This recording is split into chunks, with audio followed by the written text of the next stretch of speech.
Tinataya ni Attorney Ramesses Villagonzalo ang Cebuano ICC accredited lawyer na lamang ng kaunti ang panig ng prosecution sa naganap na 4-day confirmation of charges hearing sa kaso ni dating Presidente Rodrigo Duterte sa International Criminal Court.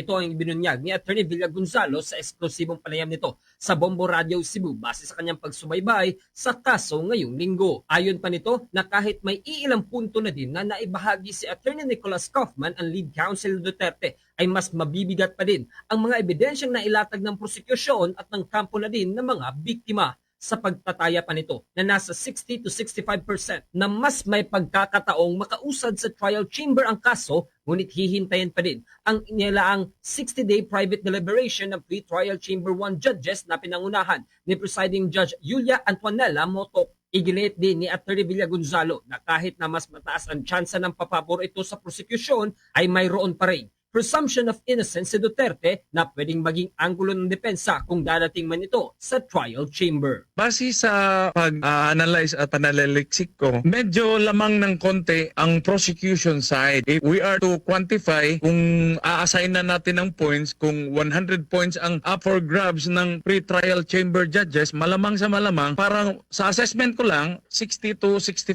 points ang maaaring nakuha or pwedeng ma-award sa prosecution, and then it's possible na 40 to 35 points ang sa defense. Pero kahit malaki ang puntos ng prosecution dito sa confirmation of charges, what remains is that may presumption of innocence pa rin, inosente pa rin. Hindi pa yan guilt beyond reasonable doubt. Ano lang yan, yun lang ang sinasagot lang yan, may basihan ba na dapat iakyat ang kaso from pre-trial chamber to trial chamber. Sa ngayon, medyo lamang ang prosecution ng konti. Mula rito sa lungsod at lalawigan ng Cebu, ako si Bombo Ken Apor. This is Bombo Radio Philippines, the #1 and most trusted source of news and information. Basta Radio.